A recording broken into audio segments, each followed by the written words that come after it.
Hello, and this morning, sorry, I'll come rushing in and quickly put my camera on before I forget. Excuse me.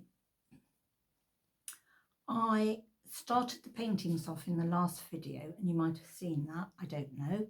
Hopefully you might have looked at it. If not, try and look at it and you'll see what I'm doing now. You see, yesterday or the day before when I posted a video, I'd actually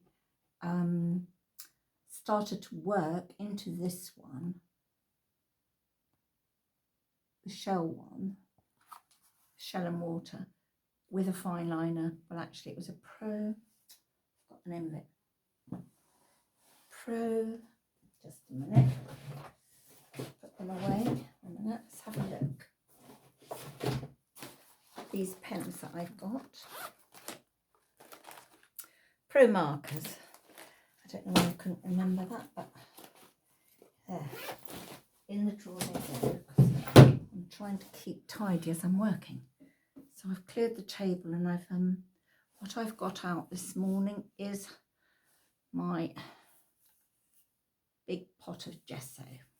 I love this stuff. So what it does is I've started to put a layer of gesso over the top of this. I'm going to show you how I do it quite simply. I've got an old card. Actually, it's an old National Trust card.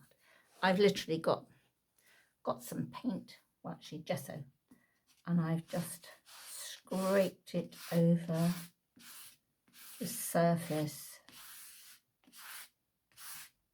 of this one. So it keeps the original and also some of the pen that I did and went into it, but I can still see the detail. But actually what I should use is, which is not, I use this all the time actually, this is the gesso, and it's a universal primer, so it coats anything. You can prime thin paper with it even, and it makes it ready for, or gives it a good grounding for any painting you're going to do on it. Any watercolour, you can even put watercolour over it, any paint you want. So I'm doing the same with this one, even though I didn't do much detail to this, but I'm going to do it all the same, so as I can still work over it without ruining the original drawings. Also, with this one, there was far too much blue, and I didn't really like the colours in there. So rather than paint over it and lose the detail, I gessoed over the top, and I'll wait for that to dry, and then I can go into it with anything I like to use. Just going to scrape this back into the pot so as we don't waste any. There we are. In it goes. Put the lid back on. There. It won't go on now. Come on you go. I can't remember how much this cost, but I've hardly used any of it. When I say that, I've used lots of it, but there's still a massive big tub of it left. This is going to last me a lifetime. Well, I hope I haven't got to buy another one of those.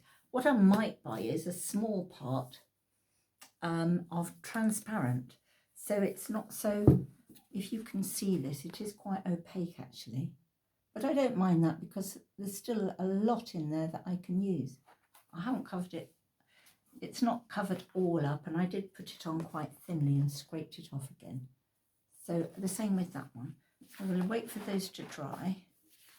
The other thing that I'm going to stop doing, which I've started to do, I don't know why, but I quite like using paper. I quite like painting on paper and I think this is Bristol board paper. But what I find with it is, because I put lots of layers of different things on, it does crinkle up, and I hate that. And when I've been framing these, which I have, some of my paintings, I frame them, and then when I've looked at them, I've had to take them out of the frame because they've gone a bit wobbly. And I was really annoyed about that, because framing is such a hard job. But obviously, trying to keep costs down when I'm framing, I do try and do my own framing. But what I might go back to is my canvases, and I've got, where are they? I've got 2 canvases ready to go. Yes, I've got 2 canvases which I've coated with a very pale, is that cadmium yellow? Yes, very pale cadmium yellow, just to get rid of the whiteness, because it does encourage you to go into it quicker. If it's a white canvas, you're always like a bit hesitant. Oh, what should I do? I don't want to mess it up. Don't want to make a mark. No, give it a very thin washy coat with the paint. Burnt sienna I normally use, or as I say, light. I've got these 2 ready to go. Doesn't matter what you paint over it either, because you can, you know, it's just something as a background. It encourages you to go straight into it. So those, I've got 2 canvases ready to go, and my next theme is still on the coast. What I want to do is, there's such a lot of interesting things when you go down the harbour, because it's a working harbour where I live down in Ilfracombe, and so you find rows and rows and rows of lobster pots, those colourful buoys, you know, those big lovely colourful buoys, next to them, all the bright round colours of them. There's the lifeboat, and it's all the paraphernalia that goes with the fishing boats, which I'm quite interested in. So I'm going to be doing a series of that soon. I want to start on that next, but I'm just trying to get these 2 that I started. Show you the other one I've got ready to go. This is a quick sketch of, might have shown you this one as well, a little boat with a couple of lads there chatting away.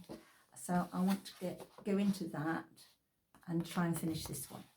This will be just more like a very quick sketch and an exercise rather than a finished piece of work.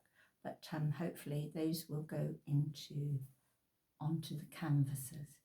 Well, I hope that was informative for you about the gesso, and yes, come back soon. See you soon. Thank you.